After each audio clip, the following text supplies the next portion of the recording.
ఉపమానాలు ఏంటంటే పంట ఇక్కడ చూడండి ఒక సీజన్లో ఇస్తారట ఇంకో సీజన్లో ఇవ్వరట. మీరు చూడండి ఒకసారి. పంట సాగయ్యాక అధికారులకు ధృవీకరించడం ద్వారా చెల్లించే అవకాశం ఉన్నదట.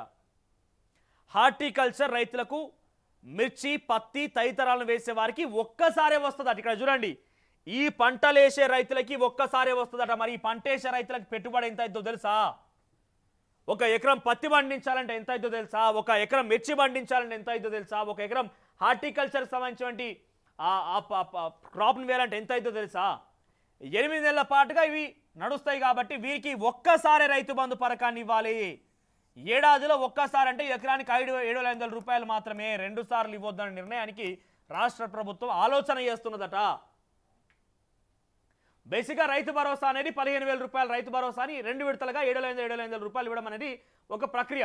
కానీ వీళ్ళేం చేస్తున్నారు, ఒక ఏడాదికి ఒకే పంట వేసే వారికి ఒక్కసారే చెల్లించాలని నిర్ణయించినట్టుగా సమాచారం అట.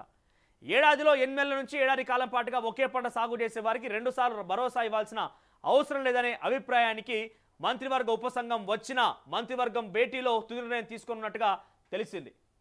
ఒక్కసారే ఇస్తారట.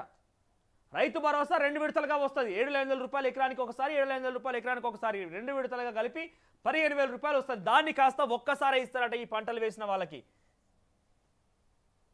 ఈ పంట వేసినకు ఒక్కసారి ఇస్తారట. మరి ఆ పంట పండదు కదా, మరి 3 నెలల్లో పండిద్దాం, మలమల పండిద్దామంటే 3 నెలల్లో ఇంకో పంట వేద్దామంటే అది పాసిబుల్ కాదు కదా. మరి ఇది ఎంతటి దుర్మార్గమైన ఆలోచన అంటే ఎవరు వీళ్ళకి సజెషన్ ఇస్తారో ఎవరికి వీళ్ళకి చెప్తారో అర్థమైతే లేదు. కానీ ఇటువంటి నిర్ణయాలు తీసుకుంటున్నారా?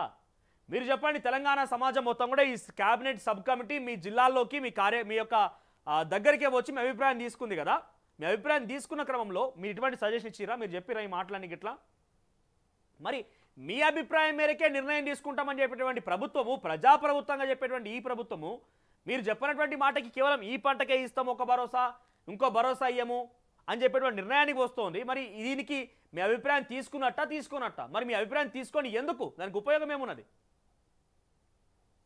మిర్చి వేసే రైతులకి పత్తి వేసే రైతులకి ఒకేసారి భరోసా వస్తుంది. ఒకసారి ఆలోచన చేయండి. మీరు రాష్ట్ర ప్రభుత్వాన్ని ఎట్లా ఎండగడతారు అనేది ఒకసారి ఆలోచన చేయండి.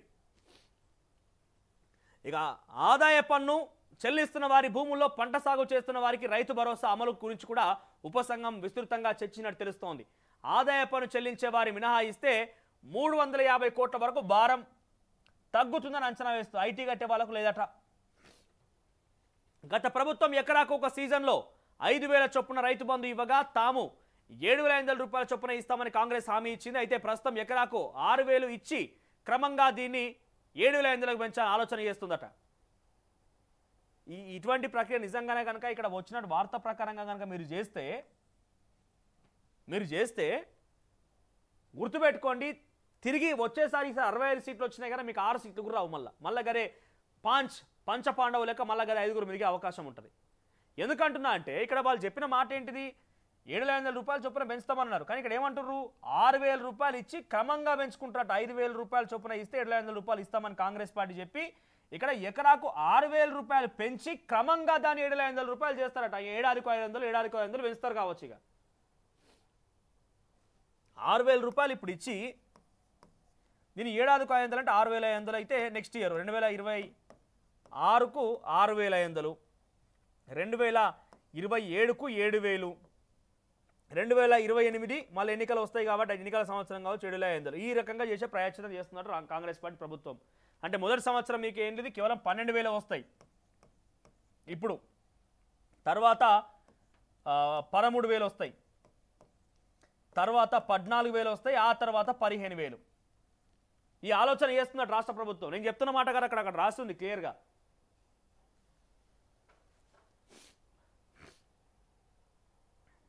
మీకు ఎన్నికలం ఒకేసారి జరగాలి, మీరు అమలు చేసే పథకాలు విడతల వారీగా జరగాలనా? మీకు ఎన్నికలు ఒకేసారి జరిగి ప్రభుత్వం 5 ఏళ్ళు ఉండాలి. మీరెందుకు విడతల వారీగా ఓ సంవత్సరం ఒకరు, ఓ సంవత్సరం ముఖ్యమంత్రి రేవంత్ రెడ్డి కూడా, ఓ సంవత్సరం మీరు, ఇంకో సంవత్సరం ఉత్తమ్ కుమార్ రెడ్డి, ఇంకో సంవత్సరం కోమటిరెడ్డి వెంకటరెడ్డి, ఇంకో సంవత్సరం శ్రీధర్ బాబు, ఇంకో సంవత్సరం బట్టి విక్రమార్క ఎందుకు ఉండొద్దు? ఇంకో సంవత్సరం మా ఎమ్మెల్సీ మహేష్ కుమార్ గౌడ్ని మీ ముఖ్యమంత్రి ఎందుకు చేయొద్దు? బీసీ బిడ్డని పొన్నం ప్రభాకర్ ఎందుకు చేయొద్దు? మీకేమో ఒకటేసారి 5 ఏళ్ల పాటుగా మీరే ఉండాలి, మాకేమో విడతల వారీగా ఇస్తారు రైతులకి. మీరు విడతల వారీగా తీసుకోండి. మరి ఇట్లనే విడతల వారిగా మీరు తీసుకోండి ఇట్లనే. ఇక 4,800 కోట్ల వరకు అవసరం ఉంటుందని, అయితే మంత్రివర్గ సమావేశం తర్వాత దీనిపై స్పష్టత వచ్చే అవకాశం ఉన్నది. రైతు భరోసా చెల్లించాల్సి వస్తుందని వేస్తున్నారు. 6,000 చొప్పున చెల్లించినా కూడా వీళ్ళు ఎట్లా కొడదామనే ప్లాన్లో ఉంటున్నారు బహుశా. ఇవన్నీ చూస్తుంటే, ఇవన్నీ వింటుంటే, ఇవన్నీ చదువుతూ ఉంటే ఎట్లా కొడదామనే ప్లాన్లో ఉన్నారు బహుశా. వ్యవసాయ కూలీలకు ఏడాదికి 12,000 చొప్పున ఇస్తామని కాంగ్రెస్ ఎన్నికల్లో హామీ ఇచ్చింది. డిసెంబర్ 28న మొదటి విడతగా చెల్లిస్తామని ఉప ముఖ్యమంత్రి బట్టి విక్రమార్క కొద్ది రోజుల క్రితం ప్రకటించారు. అయితే మాజీ ప్రధాని మన్మోహన్ సింగ్ చనిపోవడంతో డిసెంబర్ 28 కాస్త లేట్ అయిపోయింది. దీంతో మొన్న డబ్బులు ఏవైతే ఉన్నాయో 2,747 కోట్ల రూపాయలు ఉన్నాయి, అవన్నీ కూడా రుణమాఫీకి సంబంధించి చెల్లించిరట. ఇక ఇప్పుడు ఆ డబ్బులు లేవట. మళ్ళా జనవరిలో ఆ డబ్బులు సమకూరుస్తే కానీ ఆ నిధులు విడుదల చేసే అవకాశం లేదట. రైతు కూలీలకి ఈ నెల 28 అంటే నిన్న 2 రోజుల క్రితం ఇవ్వాల్సి ఉండేది. కానీ ఆ డబ్బులను కాస్త రుణమాఫీ కోసం వాడుకున్నారు కాబట్టి ఆ డబ్బులను ఇవ్వకుండా జనవరిలో మళ్ళీ సమకూర్చుకున్నాక, ఆ డబ్బులు మళ్ళీ సమకూర్చుకున్నాక ఇస్తారట. మరి చూద్దాం ఏం జరుగుతుంది ఏందనేది. ఇక చివరిగా కమ్యూనిటీలో ఒక పోల్ పెట్టినా మనం ఇందాక.